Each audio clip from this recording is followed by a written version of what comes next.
श्री स्वामी समर्थ. जय जय स्वामी समर्थ. आजचा हा संदेश मन लावून शांतपणे पूर्ण ऐक, कारण पुढच्या काही क्षणात मी तुला असं काही सांगणार आहे जे तुझ्या आयुष्याचा विचार पूर्णपणे बदलून टाकेल. बाळा, आता शांत बस आणि मन एकाग्र करून माझं पुढचं बोलणं ऐक, कारण पुढे जे मी सांगणार आहे ते प्रत्येक आईवडिलांच्या मनाला स्पर्श करणारं आहे. तुझ्या मनात एक प्रश्न खूप दिवसांपासून फिरतोय. कधी कधी तू स्वतःला विचारतोस, माझ्या मुलांचे भविष्य कसे असेल? त्यांना योग्य मार्ग मिळेल का? त्यांच्या आयुष्यात सुख येईल का?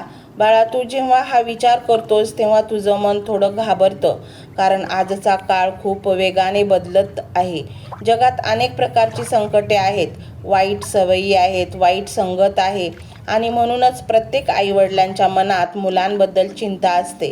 पण आज मी तुला एक गुपित सांगतो, तुझ्या मुलांचं भविष्य फक्त तुझ्या नशिबावर नाही तर तुझ्या संस्कारावर देखील ठरतं. जेव्हा घरात प्रेम असतं, घरात देवाची आठवण असते, घरात चांगले विचार असतात, तेव्हा त्या घरातील मुलांना कोणीही चुकीच्या मार्गावर नेऊ शकत नाही. बाळा, तू कधी लक्ष दिलंस का? तुझ्या मुलांमध्ये एक वेगळीच निरागसता आहे. कधी कधी ते हसतात आणि तुझा सगळा थकवा निघून जातो. कधी कधी ते एखादी छोटी गोष्ट बोलतात आणि तुझं मन आनंदाने भरून जातं. हे सगळं फक्त योगायोग नाही आहे, हे त्या प्रेमाचं फळ आहे जे तू त्यांना दिलंस. पण बाळा, जीवनात एक गोष्ट लक्षात ठेव, मुलांना फक्त पैसा देऊनच त्यांचं भविष्य सुरक्षित होत नाही. त्यांना वेळ द्यावा लागतो, त्यांना योग्य मार्ग दाखवावा लागतो, त्यांना चांगले संस्कार द्यावे लागतात, कारण पैसा संपतो पण संस्कार आयुष्यभर टिकतात. आज मी तुला एक गोष्ट सांगतो. एक आई रोज देवाला प्रार्थना करत होती. ती म्हणायची, देवा, माझ्या मुलांना मोठं कर, त्यांना यश दे, त्यांना आनंद दे. एक दिवस त्या आईला स्वप्न पडलं. स्वप्नात तिच्यासमोर उभे होते देव.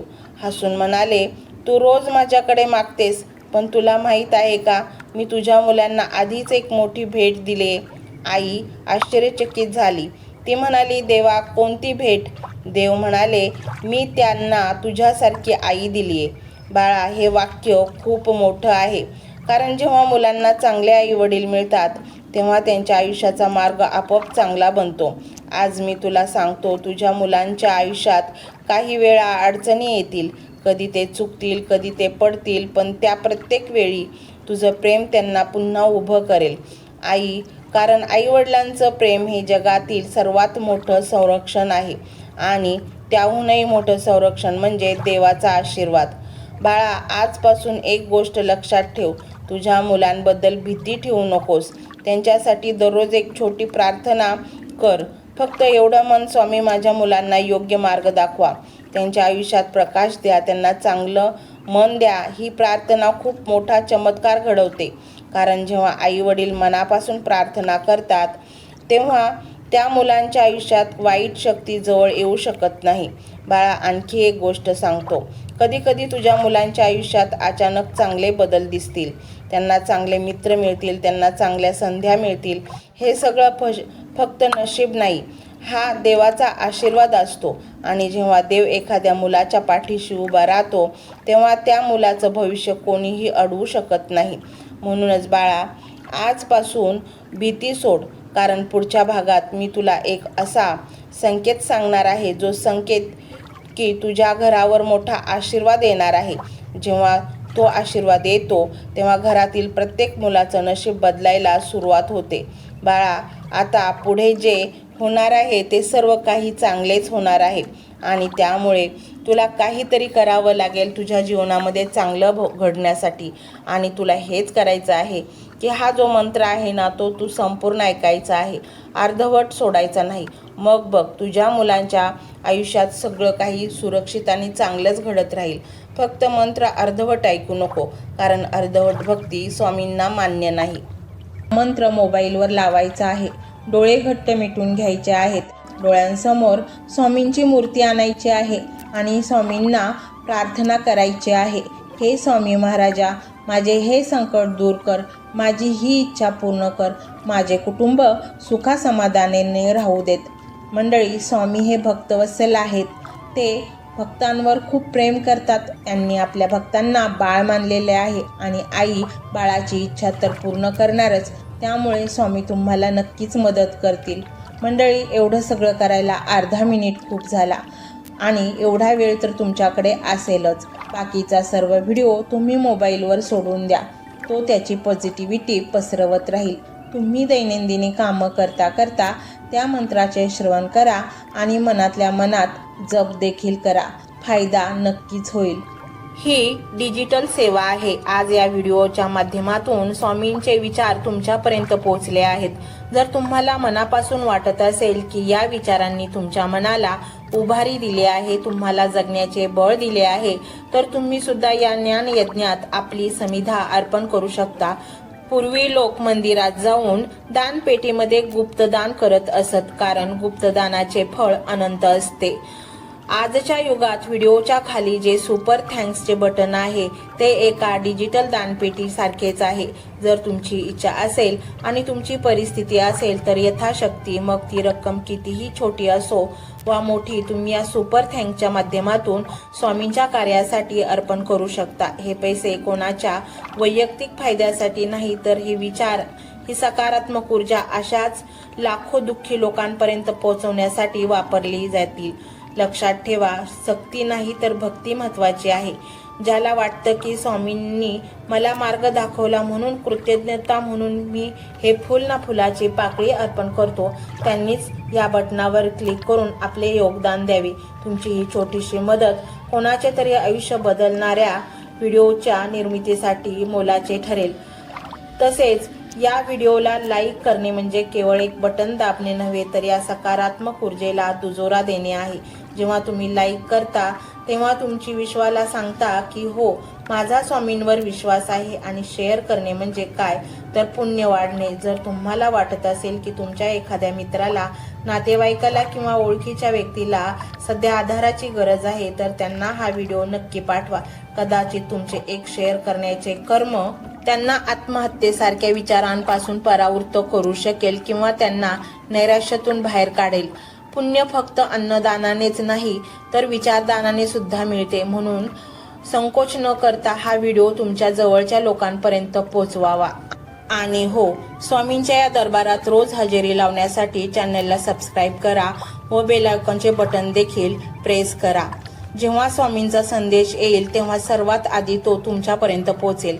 ही घंटा म्हणजे मंदिराची घंटा आहे, जी वाजवल्याने मनाला जाग येते. आणि सर्वात महत्त्वाचे म्हणजे तुमचा संवाद. खाली कमेंट बॉक्समध्ये तुमचा अनुभव नक्की मांडा. तुमच्या मनात काय चाललं आहे, तुम्हाला स्वामींची प्रचिती कधी आली आहे, कशी आली आहे ते लिहा. जेव्हा तुम्ही श्री स्वामी समर्थ किंवा भिवू नकोस मी तुझ्या पाठीशी आहे असं लिहून कमेंट करता, तेव्हा ते केवळ शब्द नसतात, तर ती लिखित जप असतो. तुमच्या त्या कमेंटकडे पाहून दुसऱ्या एखाद्या भक्ताला प्रेरणा मिळू शकते. तुमची एक कमेंट हजारो लोकांचा विश्वास वाढवू शकते. त्यामुळे लाजू नका, मोकळ्या मनाने व्यक्त व्हा. इथे कोणी कोणाला जज करत नाही. आपण सर्वजण त्या एकाच माऊलीचे लेकरे आहोत. तुमचा हा प्रतिसादच या कार्याला पुढे नेण्याची प्रेरणा देतो. तर पाहूया तो शक्तिशाली रहस्यमय मंत्र काय आहे. तो मंत्र असा आहे.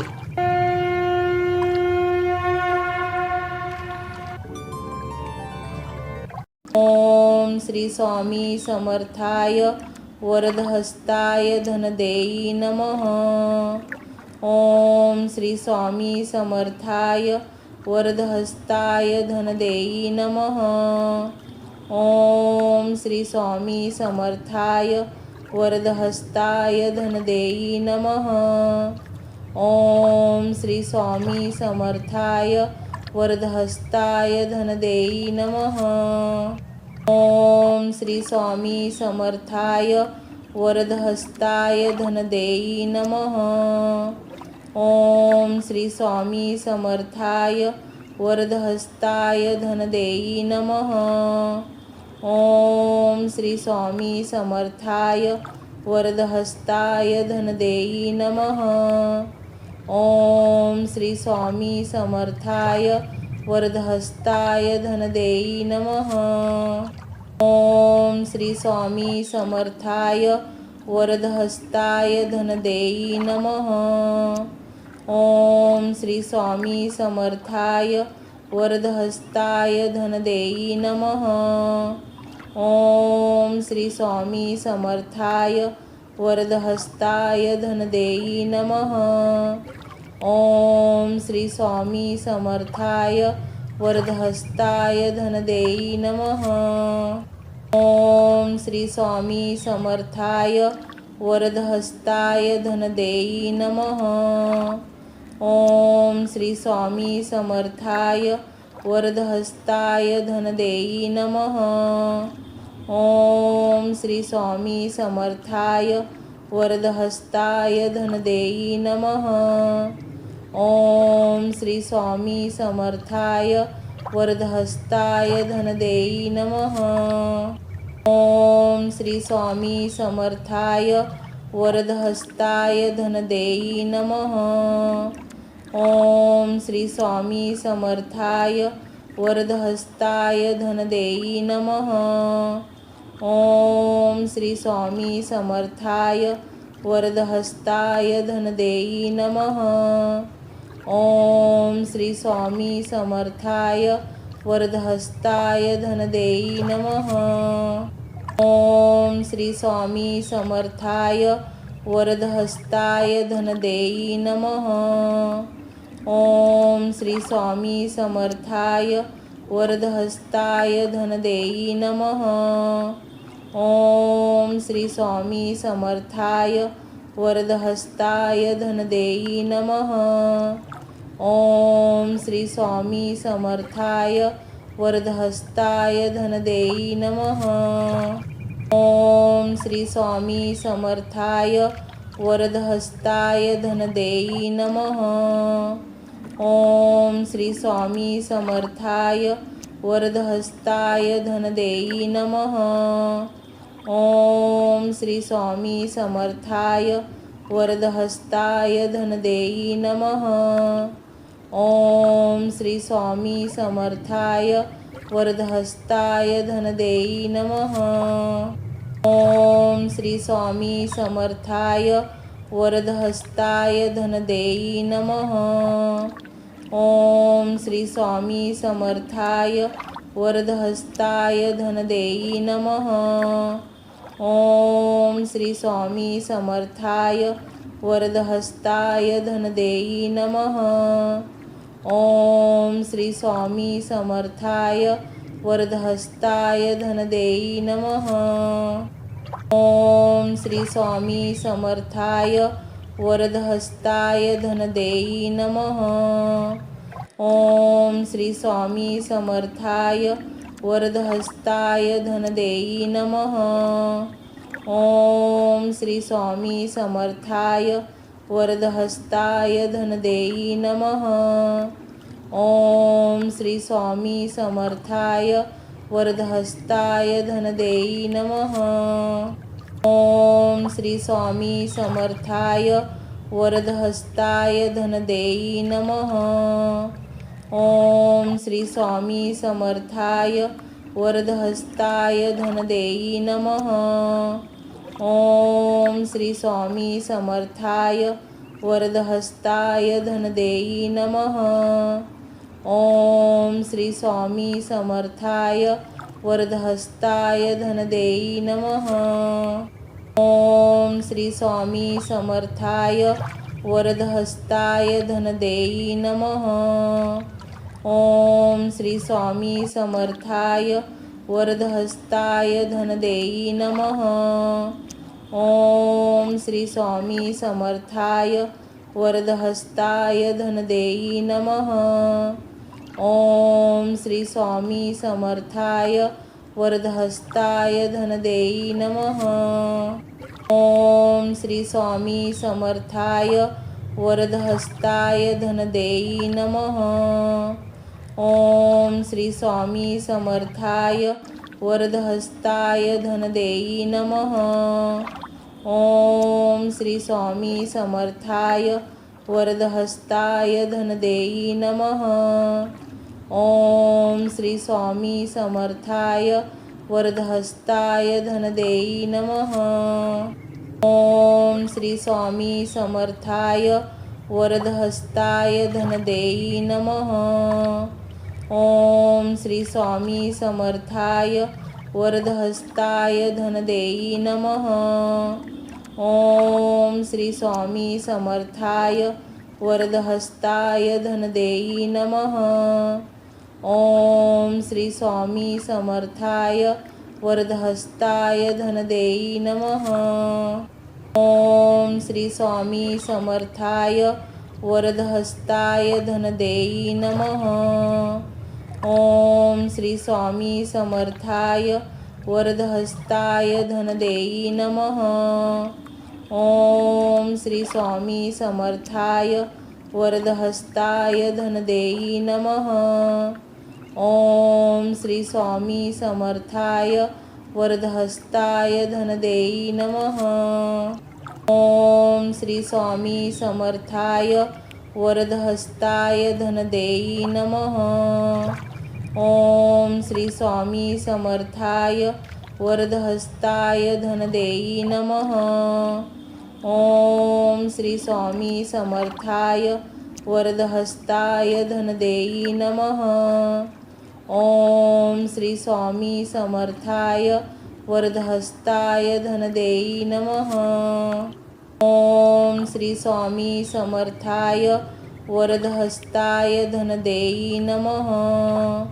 ओम श्री स्वामी समर्थाय वरदहस्ताय धनदेई नमः. ओम श्री स्वामी समर्थाय वरदहस्ताय धनदेई नमः. ओम श्री स्वामी समर्थाय वरदहस्ताय धनदेई नमः.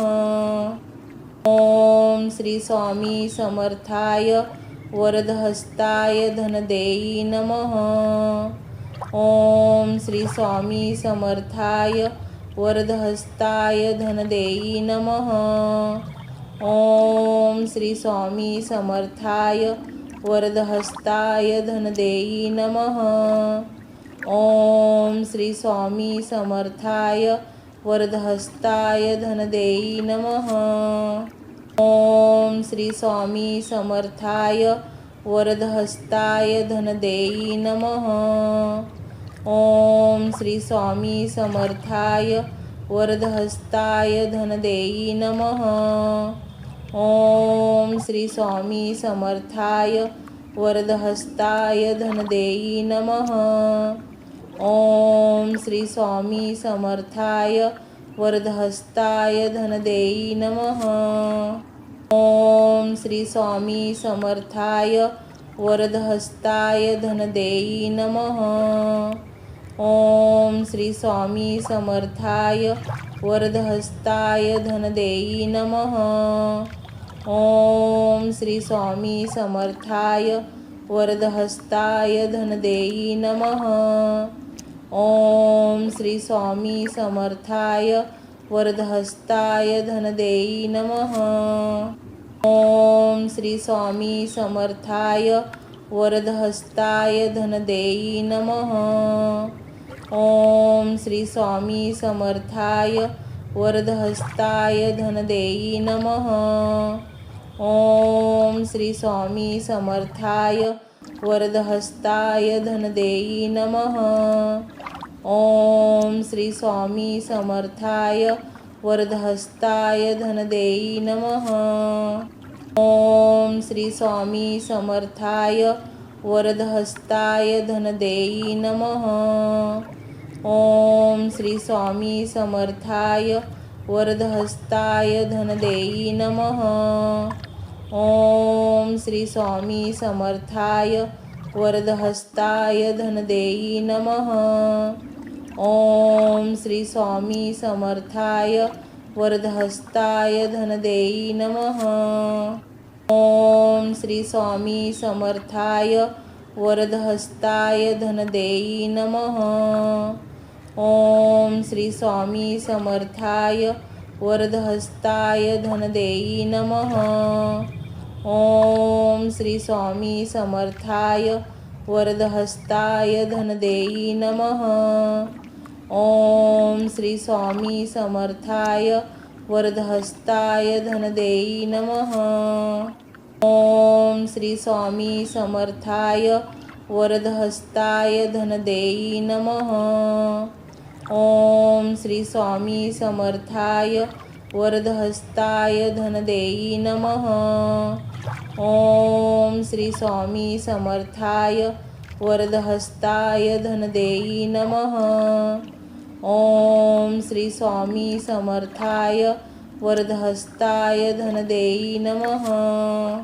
ओम श्री स्वामी समर्थाय वरदहस्ताय धनदेई नमः। ओम श्री स्वामी समर्थाय वरदहस्ताय धनदेई नमः। ओम श्री स्वामी समर्थाय वरदहस्ताय धनदेई नमः। ओम श्री स्वामी समर्थाय वरदहस्ताय धनदेई नमः। ओम श्री स्वामी समर्थाय वरदहस्ताय धनदेई नमः। ओम श्री स्वामी समर्थाय वरदहस्ताय धनदेई नमः। ओम श्री स्वामी समर्थाय वरदहस्ताय धनदेई नमः। ओम श्री स्वामी समर्थाय वरदहस्ताय धनदेई नमः। ओम श्री स्वामी समर्थाय वरदहस्ताय धनदेई नमः। ओम श्री स्वामी समर्थाय वरदहस्ताय धनदेई नमः। ओम श्री स्वामी समर्थाय वरदहस्ताय धनदेई नमः। ओम श्री स्वामी समर्थाय वरदहस्ताय धनदेई नमः।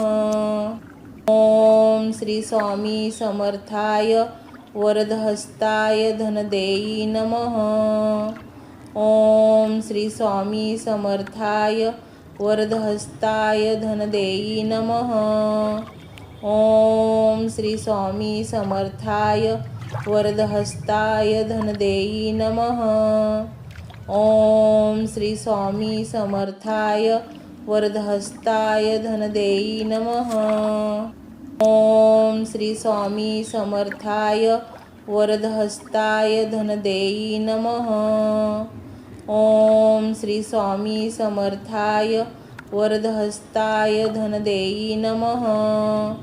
ओम श्री स्वामी समर्थाय वरदहस्ताय धनदेई नमः।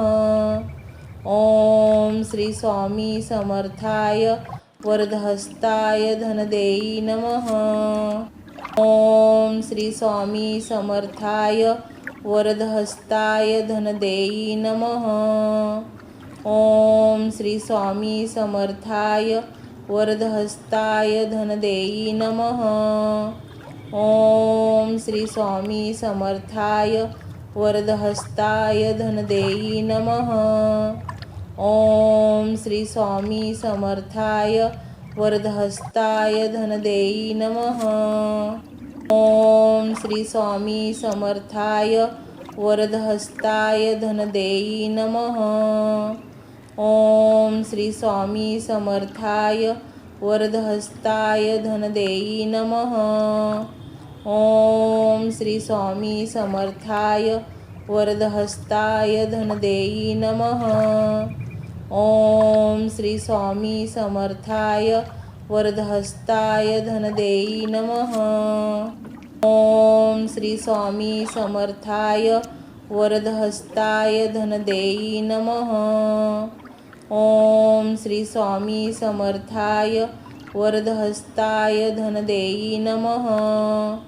ओम श्री स्वामी समर्थाय वरदहस्ताय धनदेई नमः। ओम श्री स्वामी समर्थाय वरदहस्ताय धनदेई नमः। ओम श्री स्वामी समर्थाय वरदहस्ताय धनदेई नमः। ओम श्री स्वामी समर्थाय वरदहस्ताय धनदेई नमः। ओम श्री स्वामी समर्थाय वरदहस्ताय धनदेई नमः। ओम श्री स्वामी समर्थाय वरदहस्ताय धनदेई नमः। ओम श्री स्वामी समर्थाय वरदहस्ताय धनदेई नमः। ओम श्री स्वामी समर्थाय वरदहस्ताय धनदेई नमः। ओम श्री स्वामी समर्थाय वरदहस्ताय धनदेई नमः। ओम श्री स्वामी समर्थाय वरदहस्ताय धनदेई नमः। ओम श्री स्वामी समर्थाय वरदहस्ताय धनदेई नमः। ओम श्री स्वामी समर्थाय वरदहस्ताय धनदेई नमः। ओम श्री स्वामी समर्थाय वरदहस्ताय धनदेई नमः।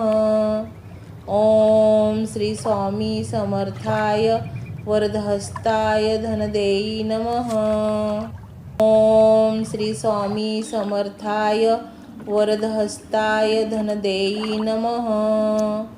ओम श्री स्वामी समर्थाय वरदहस्ताय धनदेई नमः। ओम श्री स्वामी समर्थाय वरदहस्ताय धनदेई नमः। ओम श्री स्वामी समर्थाय वरदहस्ताय धनदेई नमः। ओम श्री स्वामी समर्थाय वरदहस्ताय धनदेई नमः। ओम श्री स्वामी समर्थाय वरदहस्ताय धनदेई नमः। ओम श्री स्वामी समर्थाय वरदहस्ताय धनदेई नमः। ओम श्री स्वामी समर्थाय वरदहस्ताय धनदेई नमः। ओम श्री स्वामी समर्थाय वरदहस्ताय धनदेई नमः।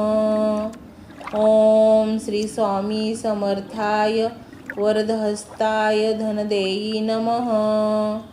ओम श्री स्वामी समर्थाय वरदहस्ताय धनदेई नमः।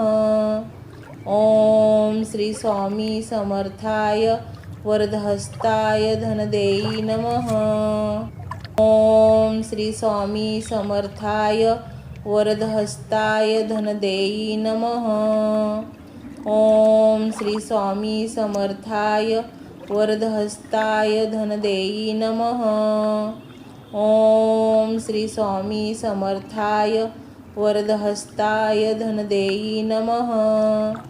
ओम श्री स्वामी समर्थाय वरदहस्ताय धनदेई नमः। ओम श्री स्वामी समर्थाय वरदहस्ताय धनदेई नमः। ओम श्री स्वामी समर्थाय वरदहस्ताय धनदेई नमः। ओम श्री स्वामी समर्थाय वरदहस्ताय धनदेई नमः। ओम श्री स्वामी समर्थाय वरदहस्ताय धनदेई नमः। ओम श्री स्वामी समर्थाय वरदहस्ताय धनदेई नमः। ओम श्री स्वामी समर्थाय वरदहस्ताय धनदेई नमः। ओम श्री स्वामी समर्थाय वरदहस्ताय धनदेई नमः। ओम श्री स्वामी समर्थाय वरदहस्ताय धनदेई नमः। ओम श्री स्वामी समर्थाय वरदहस्ताय धनदेई नमः। ओम श्री स्वामी समर्थाय वरदहस्ताय धनदेई नमः। ओम श्री स्वामी समर्थाय वरदहस्ताय धनदेई नमः। ओम श्री स्वामी समर्थाय वरदहस्ताय धनदेई नमः। ओम श्री स्वामी समर्थाय वरदहस्ताय धनदेई नमः। ओम श्री स्वामी समर्थाय वरदहस्ताय धनदेई नमः। ओम श्री स्वामी समर्थाय वरदहस्ताय धनदेई नमः. ओम श्री स्वामी समर्थाय वरदहस्ताय धनदेई नमः. ओम श्री स्वामी समर्थाय वरदहस्ताय धनदेई नमः. ओम श्री स्वामी समर्थाय वरदहस्ताय धनदेई नमः. ओम श्री स्वामी समर्थाय वरदहस्ताय धनदेई नमः. ओम श्री स्वामी समर्थाय वरदहस्ताय धनदेई नमः. ओम श्री स्वामी समर्थाय वरदहस्ताय धनदेई नमः. ओम श्री स्वामी समर्थाय वरदहस्ताय धनदेई नमः. ओम श्री स्वामी समर्थाय वरदहस्ताय धनदेई नमः. ओम श्री स्वामी समर्थाय वरदहस्ताय धनदेई नमः. ओम श्री स्वामी समर्थाय वरदहस्ताय धनदेई नमः.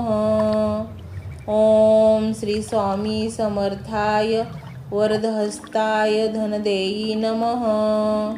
ओम श्री स्वामी समर्थाय वरदहस्ताय धनदेई नमः. ओम श्री स्वामी समर्थाय वरदहस्ताय धनदेई नमः. ओम श्री स्वामी समर्थाय वरदहस्ताय धनदेई नमः. ओम श्री स्वामी समर्थाय वरदहस्ताय धनदेई नमः. ओम श्री स्वामी समर्थाय वरदहस्ताय धनदेई नमः. ओम श्री स्वामी समर्थाय वरदहस्ताय धनदेई नमः. ओम श्री स्वामी समर्थाय वरदहस्ताय धनदेई नमः. ओम श्री स्वामी समर्थाय वरदहस्ताय धनदेई नमः.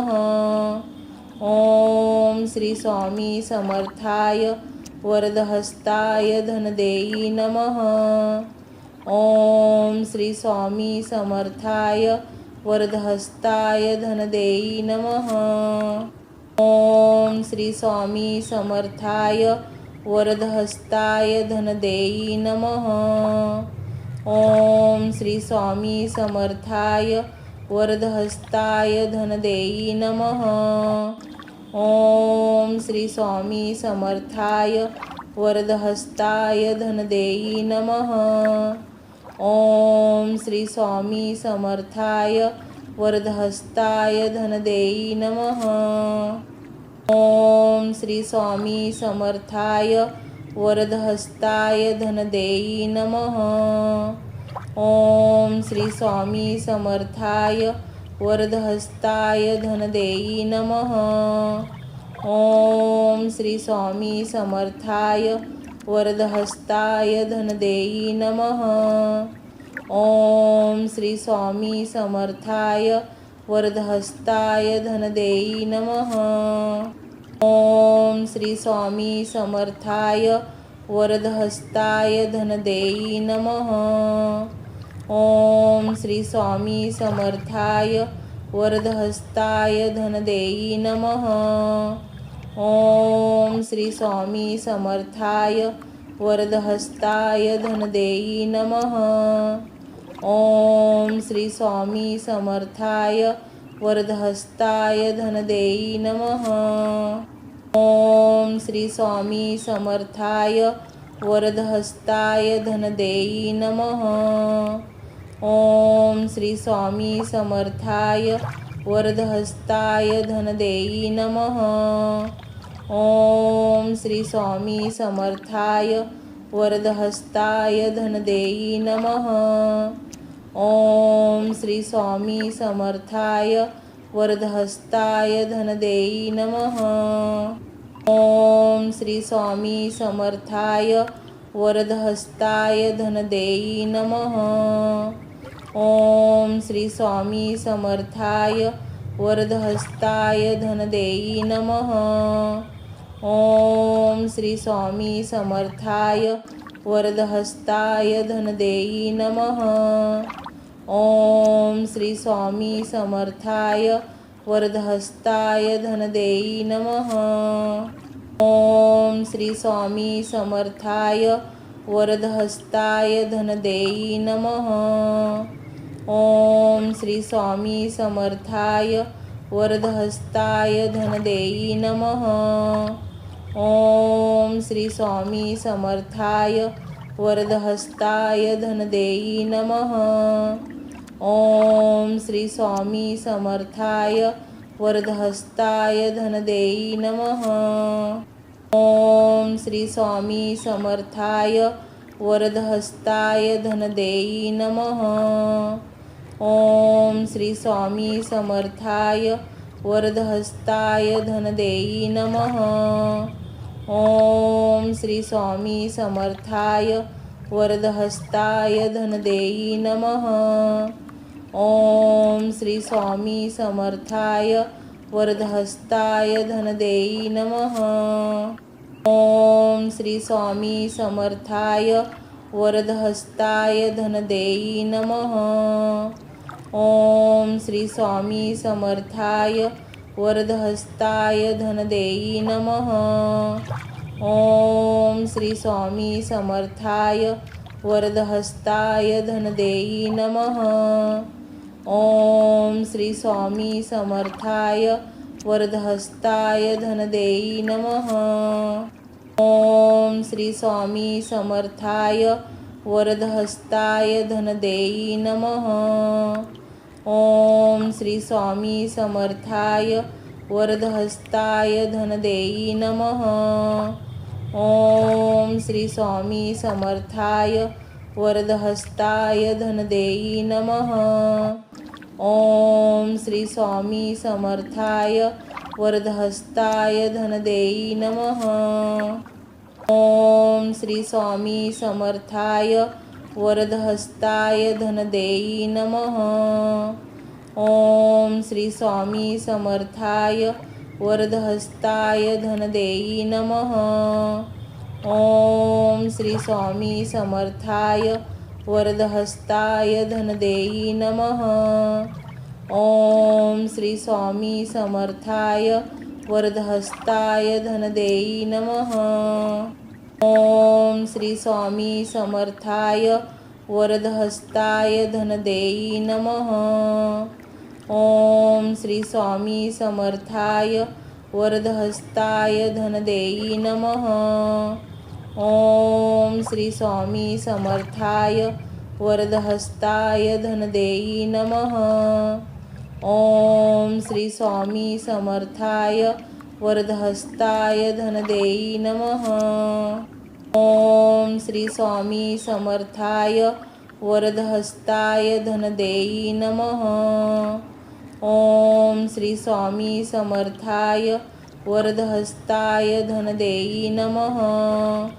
ओम श्री स्वामी समर्थाय वरदहस्ताय धनदेही नमः. ओम श्री स्वामी समर्थाय वरदहस्ताय धनदेही नमः. ओम श्री स्वामी समर्थाय वरदहस्ताय धनदेही नमः. ओम श्री स्वामी समर्थाय वरदहस्ताय धनदेही नमः. ओम श्री स्वामी समर्थाय वरदहस्ताय धनदेही नमः. ओम श्री स्वामी समर्थाय वरदहस्ताय धनदेही नमः. ओम श्री स्वामी समर्थाय वरदहस्ताय धनदेही नमः. ओम श्री स्वामी समर्थाय वरदहस्ताय धनदेही नमः. ओम श्री स्वामी समर्थाय वरदहस्ताय धनदेही नमः. ओम श्री स्वामी समर्थाय वरदहस्ताय धनदेही नमः. ओम श्री स्वामी समर्थाय वरदहस्ताय धनदेही नमः. ओम श्री स्वामी समर्थाय वरदहस्ताय धनदेई नमः। ओम श्री स्वामी समर्थाय वरदहस्ताय धनदेई नमः। ओम श्री स्वामी समर्थाय वरदहस्ताय धनदेई नमः। ओम श्री स्वामी समर्थाय वरदहस्ताय धनदेई नमः। ओम श्री स्वामी समर्थाय वरदहस्ताय धनदेई नमः। ओम श्री स्वामी समर्थाय वरदहस्ताय धनदेई नमः। ओम श्री स्वामी समर्थाय वरदहस्ताय धनदेई नमः। ओम श्री स्वामी समर्थाय वरदहस्ताय धनदेई नमः। ओम श्री स्वामी समर्थाय वरदहस्ताय धनदेई नमः। ओम श्री स्वामी समर्थाय वरदहस्ताय धनदेई नमः। ओम श्री स्वामी समर्थाय वरदहस्ताय धनदेई नमः। ओम श्री स्वामी समर्थाय वरदहस्ताय धनदेई नमः। ओम श्री स्वामी समर्थाय वरदहस्ताय धनदेई नमः। ओम श्री स्वामी समर्थाय वरदहस्ताय धनदेई नमः। ओम श्री स्वामी समर्थाय वरदहस्ताय धनदेई नमः। ओम श्री स्वामी समर्थाय वरदहस्ताय धनदेई नमः। ओम श्री स्वामी समर्थाय वरदहस्ताय धनदेई नमः। ओम श्री स्वामी समर्थाय वरदहस्ताय धनदेई नमः। ओम श्री स्वामी समर्थाय वरदहस्ताय धनदेई नमः। ओम श्री स्वामी समर्थाय वरदहस्ताय धनदेई नमः। ओम श्री स्वामी समर्थाय वरदहस्ताय धनदेई नमः। ओम श्री स्वामी समर्थाय वरदहस्ताय धनदेई नमः। ओम श्री स्वामी समर्थाय वरदहस्ताय धनदेई नमः। ओम श्री स्वामी समर्थाय वरदहस्ताय धनदेई नमः। ओम श्री स्वामी समर्थाय वरदहस्ताय धनदेई नमः। ओम श्री स्वामी समर्थाय वरदहस्ताय धनदेई नमः। ओम श्री स्वामी समर्थाय वरदहस्ताय धनदेई नमः। ओम श्री स्वामी समर्थाय वरदहस्ताय धनदेई नमः। ओम श्री स्वामी समर्थाय वरदहस्ताय धनदेई नमः। ओम श्री स्वामी समर्थाय वरदहस्ताय धनदेई नमः। ओम श्री स्वामी समर्थाय वरदहस्ताय धनदेई नमः। ओम श्री स्वामी समर्थाय वरदहस्ताय धनदेई नमः। ओम श्री स्वामी समर्थाय वरदहस्ताय धनदेई नमः। ओम श्री स्वामी समर्थाय वरदहस्ताय धनदेई नमः। ओम श्री स्वामी समर्थाय वरदहस्ताय धनदेई नमः। ओम श्री स्वामी समर्थाय वरदहस्ताय धनदेई नमः। ओम श्री स्वामी समर्थाय वरदहस्ताय धनदेई नमः। ओम श्री स्वामी समर्थाय वरदहस्ताय धनदेई नमः। ओम श्री स्वामी समर्थाय वरदहस्ताय धनदेई नमः। ओम श्री स्वामी समर्थाय वरदहस्ताय धनदेई नमः। ओम श्री स्वामी समर्थाय वरदहस्ताय धनदेई नमः। ओम श्री स्वामी समर्थाय वरदहस्ताय धनदेई नमः। ओम श्री स्वामी समर्थाय वरदहस्ताय धनदेई नमः। ओम श्री स्वामी समर्थाय वरदहस्ताय धनदेई नमः। ओम श्री स्वामी समर्थाय वरदहस्ताय धनदेई नमः। ओम श्री स्वामी समर्थाय वरदहस्ताय धनदेई नमः। ओम श्री स्वामी समर्थाय वरदहस्ताय धनदेई नमः। ओम श्री स्वामी समर्थाय वरदहस्ताय धनदेई नमः। ओम श्री स्वामी समर्थाय वरदहस्ताय धनदेई नमः। ओम श्री स्वामी समर्थाय वरदहस्ताय धनदेई नमः। ओम श्री स्वामी समर्थाय वरदहस्ताय धनदेई नमः। ओम श्री स्वामी समर्थाय वरदहस्ताय धनदेई नमः। ओम श्री स्वामी समर्थाय वरदहस्ताय धनदेई नमः। ओम श्री स्वामी समर्थाय वरदहस्ताय धनदेई नमः। ओम श्री स्वामी समर्थाय वरदहस्ताय धनदेई नमः। ओम श्री स्वामी समर्थाय वरदहस्ताय धनदेई नमः। ओम श्री स्वामी समर्थाय वरदहस्ताय धनदेई नमः। ओम श्री स्वामी समर्थाय वरदहस्ताय धनदेई नमः। ओम श्री स्वामी समर्थाय वरदहस्ताय धनदेई नमः। ओम श्री स्वामी समर्थाय वरदहस्ताय धनदेई नमः। ओम श्री स्वामी समर्थाय वरदहस्ताय धनदेई नमः। ओम श्री स्वामी समर्थाय वरदहस्ताय धनदेई नमः। ओम श्री स्वामी समर्थाय वरदहस्ताय धनदेई नमः। ओम श्री स्वामी समर्थाय वरदहस्ताय धनदेई नमः। ओम श्री स्वामी समर्थाय वरदहस्ताय धनदेई नमः।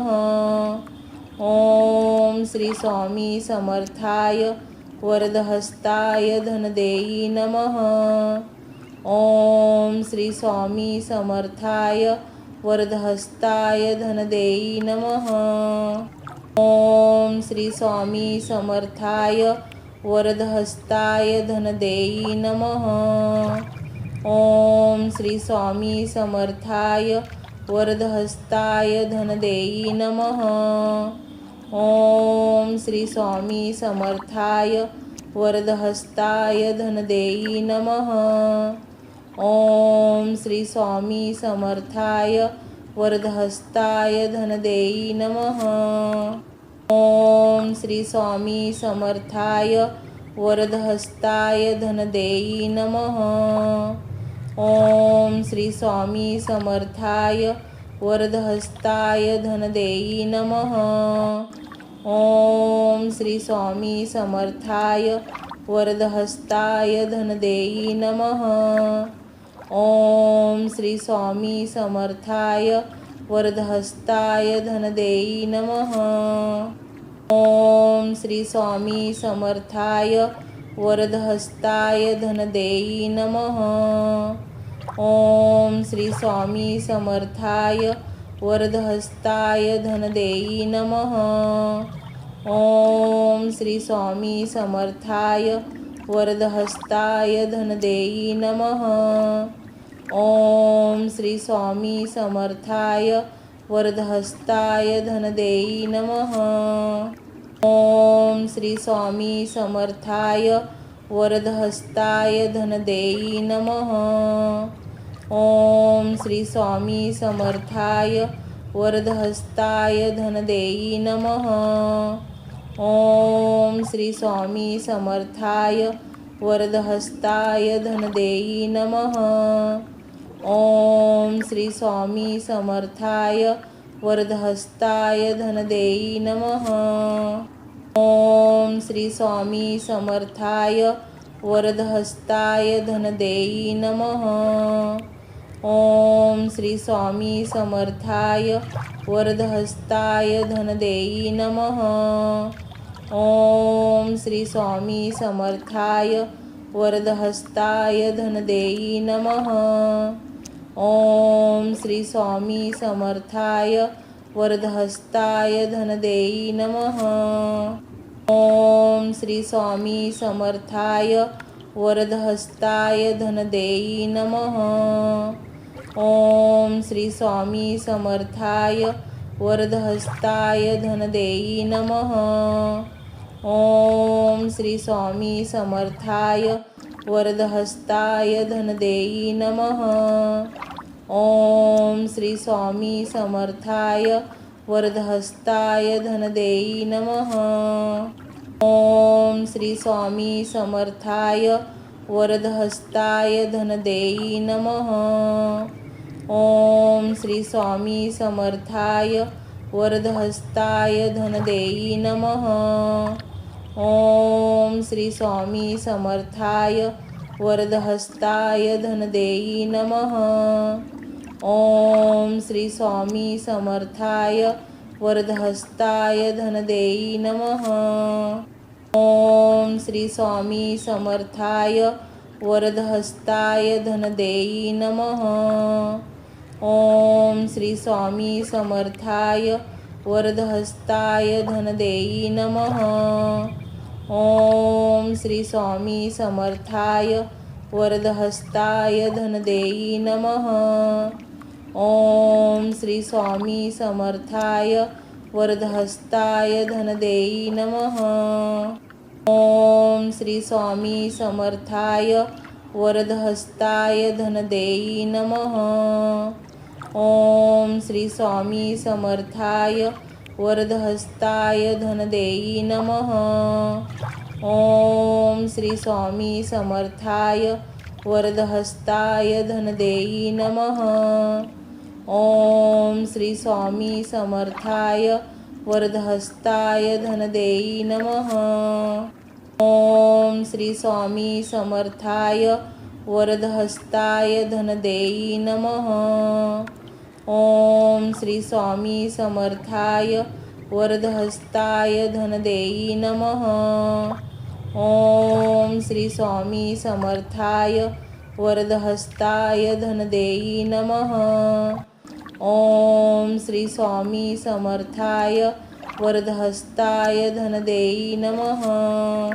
ओम श्री स्वामी समर्थाय वरदहस्ताय धनदेई नमः. ओम श्री स्वामी समर्थाय वरदहस्ताय धनदेई नमः.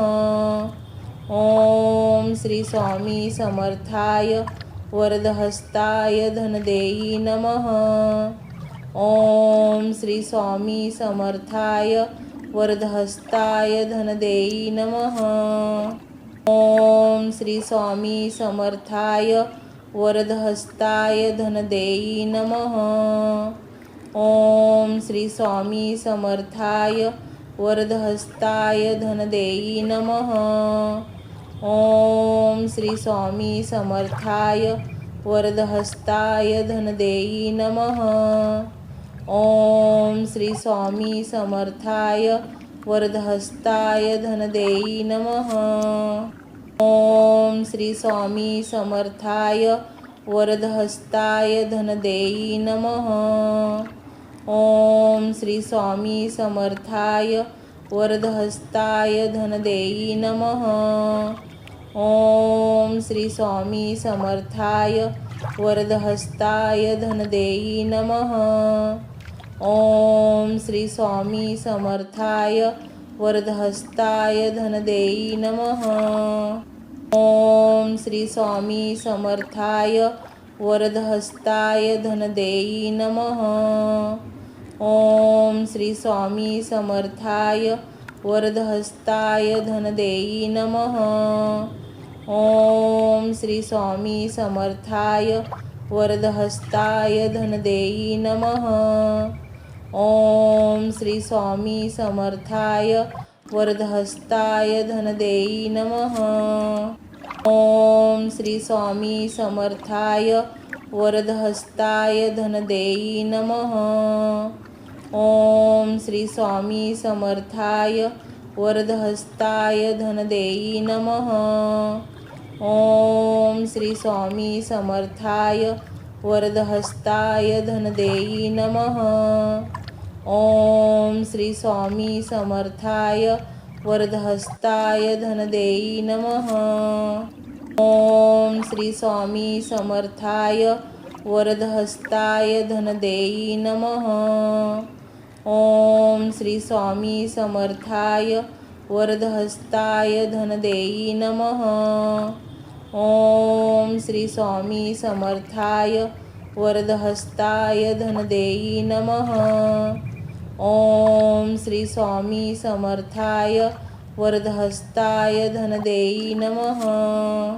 ओम श्री स्वामी समर्थाय वरदहस्ताय धनदेई नमः.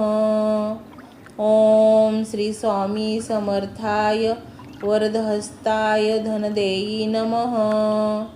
ओम श्री स्वामी समर्थाय वरदहस्ताय धनदेई नमः. ओम श्री स्वामी समर्थाय वरदहस्ताय धनदेई नमः. ओम श्री स्वामी समर्थाय वरदहस्ताय धनदेई नमः. ओम श्री स्वामी समर्थाय वरदहस्ताय धनदेई नमः. ओम श्री स्वामी समर्थाय वरदहस्ताय धनदेई नमः.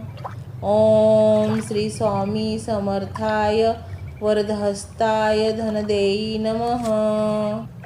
ओम श्री स्वामी समर्थाय वरदहस्ताय धनदेई नमः. ओम श्री स्वामी समर्थाय वरदहस्ताय धनदेई नमः. ओम श्री स्वामी समर्थाय वरदहस्ताय धनदेई नमः. ओम श्री स्वामी समर्थाय वरदहस्ताय धनदेई नमः.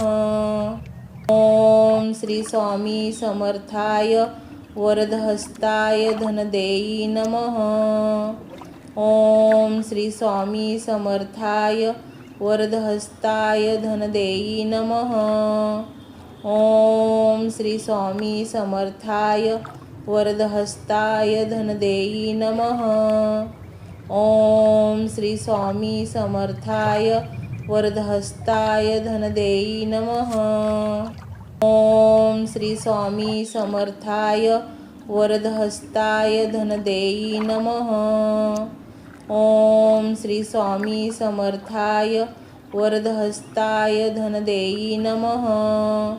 ओम श्री स्वामी समर्थाय वरदहस्ताय धनदेई नमः. ओम श्री स्वामी समर्थाय वरदहस्ताय धनदेई नमः. ओम श्री स्वामी समर्थाय वरदहस्ताय धनदेई नमः. ओम श्री स्वामी समर्थाय वरदहस्ताय धनदेई नमः. ओम श्री स्वामी समर्थाय वरदहस्ताय धनदेई नमः. ओम श्री स्वामी समर्थाय वरदहस्ताय धनदेई नमः. ओम श्री स्वामी समर्थाय वरदहस्ताय धनदेई नमः. ओम श्री स्वामी समर्थाय वरदहस्ताय धनदेई नमः.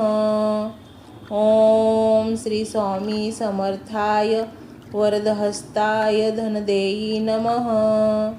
ओम श्री स्वामी समर्थाय वरदहस्ताय धनदेई नमः. ओम श्री स्वामी समर्थाय वरदहस्ताय धनदेई नमः.